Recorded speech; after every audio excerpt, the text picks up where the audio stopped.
ଚାହୁଁଛି ଆଜି ଅଚ୍ୟୁତ ସାମନ୍ତଙ୍କ ଇଣ୍ଡୋର ଷ୍ଟାଡିୟମରେ ଅଲ୍ ଓଡ଼ିଶା ଭଲିବଲ ଟୁର୍ଣ୍ଣାମେଣ୍ଟ ସବୁ ପ୍ଲେୟାରମାନଙ୍କୁ ଏକତ୍ରିତ କରି ଭଲିବଲ ବାଣ୍ଟିବା, ଜର୍ସି ବାଣ୍ଟିବା, ପିଲାଙ୍କୁ ଉତ୍ସାହିତ କରିବା, କମ୍ପିଟିସନ ତାର ଭିତରେ କରାଇବା। ଅଚ୍ୟୁତ ସାମନ୍ତ ଛୋଟିଆ କାମ, ଅଚ୍ୟୁତ ସାମନ୍ତ ହିମାଳୟ। ଆଜି ଭୁବନେଶ୍ୱର ଇଜ୍ଜତ ଯଦି ପୃଥିବୀରେ ବଢ଼େଇଛି କିଏ? ଡକ୍ଟର ଅଚ୍ୟୁତ ସାମନ୍ତ। ପ୍ରଥମେ ଯେତେବେଳେ ପଦ ଏଠି ଇଞ୍ଜିନିୟରିଂ କଲେଜ ଆରମ୍ଭ ହେଲା ମୁଁ ଜାଗା ଦେଇଛି, ପଦବଳ ଆଇଥିଲେ ମୁଁ ତାକୁ ନେଇ ଜାଣେଇ ପଟ୍ଟନାୟକ ମାତ୍ର 2 ଏକର। ତାପରେ ଅଚ୍ୟୁତ ସାମନ୍ତ ଯୋଗ ଦେଲେ। ପରିବର୍ତ୍ତନ ପୃଥିବୀରେ ନାଁ କରିଛି। ମୁଁ ଜର୍ମାନ ଯାଇଥିଲି କିଡ୍ କ୍ଲାସ୍ ସେଠି, ଫ୍ରାନ୍ସ ଯାଇଥିଲି ସେଠି, ଆମେରିକା, ଯେଉଁଆଡ଼େ ଦେଖିବ ଅଚ୍ୟୁତ ସାମନ୍ତ ବଢ଼ିଆ ଲୋକ, ଭଲ ପ୍ରଫେସର, ଭଲ ଭାଇସ୍ ଚାନ୍ସେଲର, ଭଲ ରାଇଟର, ଭଲ ଅର୍ଗାନାଇଜର। ଆଜି କିଡ୍ସ ବିଶ୍ୱସ୍ତରରେ ପହଞ୍ଚେଇଛି Achyuta Samanta. Management, medical, engineering, ଆମର ଆୟୁର୍ବେଦିକ, କିଡ୍ସ ଯେଉଁ ଆଦିବାସୀ ହରିଜନ ସ୍କୁଲ ପୃଥିବୀରେ ବିର। ବହୁ ଦେଶ ଯାଇଛି, ମୁଁ ବହୁ ଜାଗା ଯାଇଛି।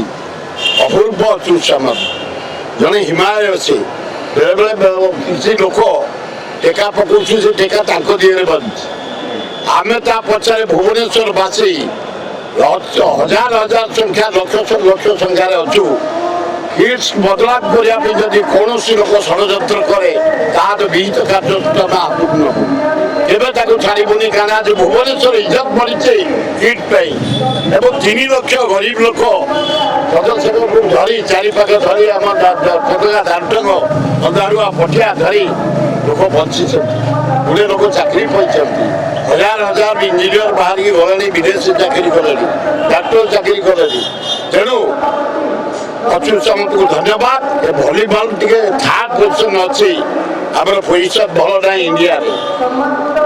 ଆମର ଫୁଟବଲ ହଉଛି 111, ଭଲିବଲ ହଉଛି 52। ତଳେ ଉପରେ ନୁହଁ।